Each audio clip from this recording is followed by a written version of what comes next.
Hello everyone, welcome to Mapstic Media. അപ്പോൾ ഇന്ന് നമ്മുടെ ഒപ്പം ഉള്ളത് കള്ളം എന്ന സിനിമയിലെ ഡയറക്ടറും പ്രൊഡ്യൂസറും സ്ക്രിപ്റ്റ് റൈറ്ററും അല്ലേ, കറക്റ്റ് അല്ലേ? Welcome to Mapstic Media. എന്തൊക്കെയുണ്ട് വിശേഷം ചോദിക്കേണ്ട ആവശ്യമൊന്നുമില്ല അല്ലേ?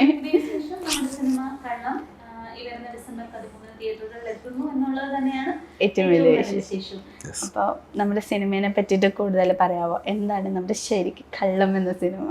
നമുക്ക് ഡയറക്ടേഴ്സാണോട് ആദ്യം ചോദിക്കാം അല്ലേ. നമ്മുടെ ഒരു പതിഞ്ഞ താളത്തിൽ പോകുന്ന ഒരു ഇൻവെസ്റ്റിഗേറ്റീവ് സിനിമ തന്നെയാണ്, ഒരു ഇൻവെസ്റ്റിഗേഷൻ മൂവി എന്ന് തന്നെ പറയാം. പക്ഷേ അതൊരു പോലീസ് ഇൻവെസ്റ്റിഗേഷനോ പോലീസ് ഇൻവോൾവ് ചെയ്തിട്ടുള്ള ഒരു ഇൻവെസ്റ്റിഗേഷനോ ഒന്നല്ല. ഒരു ഗ്രാമത്തിലേക്ക് രണ്ട് ജേർണലിസ്റ്റുകൾ വരുന്നതും അവരുടെ സ്വകാര്യ ജീവിതം കൂടി നമ്മൾ ജസ്റ്റ് ഒരു ലെയർ പോലെ പറഞ്ഞുകൊണ്ട് ഒരു ഇൻവെസ്റ്റിഗേഷൻ പോവുകയാണ്. ഒരു കുട്ടിയുടെ മരണവുമായി ബന്ധപ്പെട്ട ഒരു ഇൻവെസ്റ്റിഗേഷനാണ്. പക്ഷേ ആ സിനിമ പോകെ ആ കാര്യങ്ങൾ ചുരുളഴിയുന്നതിനോടൊപ്പം ആ സിനിമ മറ്റൊരു ലെയറിലേക്ക് കടക്കും. ആ കാര്യങ്ങളിലേക്ക് കടക്കുമ്പോഴാണ് ഈ കില്ലർ ആരെന്നതിനപ്പുറം ഒരു റീസൺ ഉണ്ട്. ആ റീസണിങ്ങിലേക്കാണ് നമ്മുടെ കോർ കിടക്കുന്നത്. ആ കോറാണ് എന്നെ ഈ സിനിമയിലേക്ക് ആകർഷിച്ച ഘടകവും. ആര്യ വന്ന് എന്നോട് ഈ കഥ പറയുമ്പോൾ ആര്യ എന്നോട് പറയുന്ന ഈ കഥയിൽ എനിക്ക് ആ കോർ ഭയങ്കര ഇമ്പോർട്ടൻ്റ് ആയി തോന്നി. അതിലേക്കുള്ള ഒരു ഇമോഷൻ, നമ്മുടെ സാധാരണ ഒരു ഇൻവെസ്റ്റിഗേറ്റീവ് സിനിമ എടുത്താൽ നമ്മൾ ഒറ്റയടിക്ക് അതിലൊരു കില്ലർ ആരാണെന്നും വൈ ഡൺ ഇറ്റും ആണ് വരുന്നത്, അല്ലെങ്കിൽ ഹൂ ഡൺ ഇറ്റ്. ഇതിനപ്പുറത്തേക്ക് ആ റീസൺ ഭയങ്കര കോർ ടച്ചിങ് ആണ്. അതൊരു സോഷ്യൽ ഇഷ്യൂ ആണ് എന്ന് തോന്നിയെടുത്ത് എനിക്ക് ഈ സിനിമ ഭയങ്കരമായി ഞാൻ സ്ട്രൈക്ക് ചെയ്തു. എനിക്കത് ചെയ്യേണ്ടത് സിനിമയാണെന്ന് തന്നെ തോന്നി. അപ്പോൾ ഇത്രയും ഭയങ്കര സോഷ്യൽ റെലവൻ്റ് ആയ ഒരു കഥയാണ് കൊണ്ടുവന്നത്. എങ്ങനെയാണ് ഈ ഒരു കഥ അല്ലെങ്കിൽ നമ്മുടെ കള്ളം എന്ന സിനിമയിലോട്ട് എത്തുന്നത്?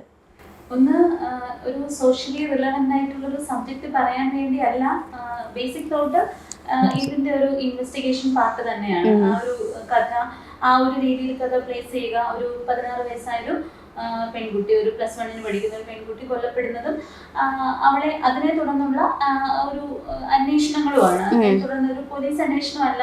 ഞാൻ ആദ്യം ഈ ഒരു സിനിമ എഴുതുന്ന സമയത്ത് എനിക്കിതൊരു മോക്യുമെന്ററി സ്റ്റൈലിൽ പ്രസന്റ് ചെയ്യണം എന്നുള്ളതായിരുന്നു ആഗ്രഹം. ആ ഒരു വേ ഓഫ് പ്രസന്റേഷൻ ആണ്. പക്ഷെ ഒരു സ്റ്റേജിൽ എനിക്ക് മനസ്സിലായ ഒരു സ്റ്റേജിൽ എനിക്ക് തോന്നി ഈ മോക്യുമെന്ററി ഒക്കെ ഒരു നീഷ് ഓഡിയൻസിന് മാത്രമായിരിക്കും ചിലപ്പോൾ അത് ആക്സെപ്റ്റ് ചെയ്യുന്നത്. എനിക്ക് നമ്മളൊരു ആദ്യമായിട്ടൊരു സിനിമ ചെയ്യുമ്പോൾ എൻ്റെ അച്ഛനും അമ്മയും വന്നിരുന്ന് കണ്ടാൽ അവർക്ക് മനസ്സിലാകുന്ന രീതിയിൽ ഞാനൊരു സിനിമ ചെയ്യണം എന്നുള്ളൊരു ബേസിക് തോട്ടിൽ നിന്നാണ് പിന്നീട് അത് ഒരു സിമ്പിൾ ഒരു അല്ലാത്തൊരു അന്വേഷണം. പക്ഷെ അതൊരു പോലീസ് അന്വേഷണത്തിലേക്ക് പോകരുത്. ഇവിടെ ഈ ഒരു ഇതിന്റെ ഒരു ഇതിലെന്ന് പറയുമ്പോൾ നമ്മുടെ ഈ എവിഡൻസുകളോ അതിനൊന്നും ഒരു ഇമ്പോർട്ടൻസ് ഇല്ലാതെ മറ്റു കാര്യങ്ങൾ ആൾക്കാരുടെ ഇമോഷൻസുകളിലൂടെയാണ് ഓരോരുത്തരിലേക്കും കഥ പോകുന്നത്. അപ്പോൾ വളരെ സത്യസന്ധമായി പറഞ്ഞാൽ ഈ ഒരു ഇതിന്റെ ഒരു ബേസിക് തോട്ടിലൊന്നും ഈ സോഷ്യലി റിലവൻ്റ് ആണ് അല്ലെങ്കിൽ ഈ ഒരു സ്ത്രീപക്ഷമാണെന്നുള്ള സംഭവം ഒന്നും ഇല്ല. ഇതിന്റെ ഒരു എന്താണ് അവസാന ഘട്ടങ്ങളിലാണ് ഞാൻ പല വിഷയങ്ങളും ആലോചിച്ചു.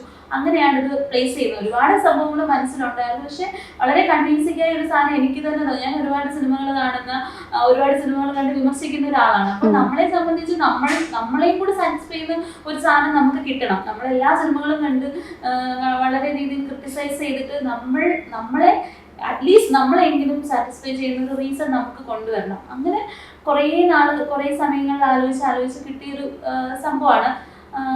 എന്നാൽ നമ്മുടെ കഥയുമായി ചേർന്ന് പോവുകയും വേണം. കെട്ടി നിൽക്കുന്നതാകരുത് എന്നുള്ളൊരു ആഗ്രഹം കൂടി ഉണ്ടായിരുന്നു. അപ്പോൾ നമ്മൾ ഒരു പൊളിറ്റിക്സ് മുന്നിൽ കണ്ടിട്ട് അല്ലെങ്കിൽ നമ്മളൊരു വിഷയം സോഷ്യൽ ഇഷ്യൂ, ഈ സോഷ്യൽ ഇഷ്യൂ പറയാൻ ഒരു സിനിമ എന്നുള്ളത് അല്ല നമ്മുടെ രീതി. അതല്ല, നമുക്കൊരു കഥ പറയണം. ആ കഥയിൽ എന്തെങ്കിലും ഉണ്ടായാൽ ഓക്കെ എന്നുള്ളതാണ്. ഇപ്പൊ പൊതുവെ നമ്മൾ പറയാറുണ്ട് ഇഷ്ടംപോലെ ത്രില്ലേഴ്സ് നമ്മുടെ മലയാളത്തിൽ തന്നെ ഉണ്ട്. അപ്പോൾ പലരും കണ്ടു കഴിഞ്ഞാൽ പറയും, ഇത് നമുക്ക് എക്സ്പെക്റ്റ് ചെയ്യാൻ പറ്റുന്നതായിരുന്നു, ഇങ്ങനെ ആയിരിക്കും ഇതിൻ്റെ ക്ലൈമാക്സ്. അപ്പോൾ ശരിക്കും പറഞ്ഞാൽ ഏറ്റവും വലിയൊരു ത്രില്ലറിൻ്റെ മെയിനായിട്ടുള്ള കാര്യം എന്ന് പറയുന്നത് അവർക്ക് എക്സ്പെക്റ്റ് ചെയ്യാൻ പറ്റരുത്. ആ ഒരു എലമെൻറ്റ് നമ്മുടെ സിനിമയിലോട്ട് കൊണ്ടുവരാൻ പറ്റിയിട്ടുണ്ടോ?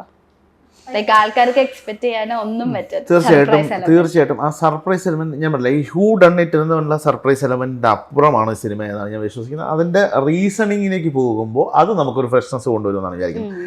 അതിനപ്പുറത്തേക്ക് ആര് കൊന്നു ചിലപ്പോൾ നിങ്ങൾ ഗസ് ചെയ്തോളൂ. ഞാൻ പറയുന്ന ആ റീസൺ എന്താണെന്നുള്ളത് ഗസ് ചെയ്യുമെന്നല്ല പറയുന്നത്, ഗസ് ചെയ്യാൻ പറ്റിയാലും ആ റീസൺ എന്താണെന്നുള്ളതായിരിക്കും ഒരു ന്യൂ എന്ന് പറയാൻ നമ്മൾ ശ്രമിച്ചിട്ടുള്ളത്.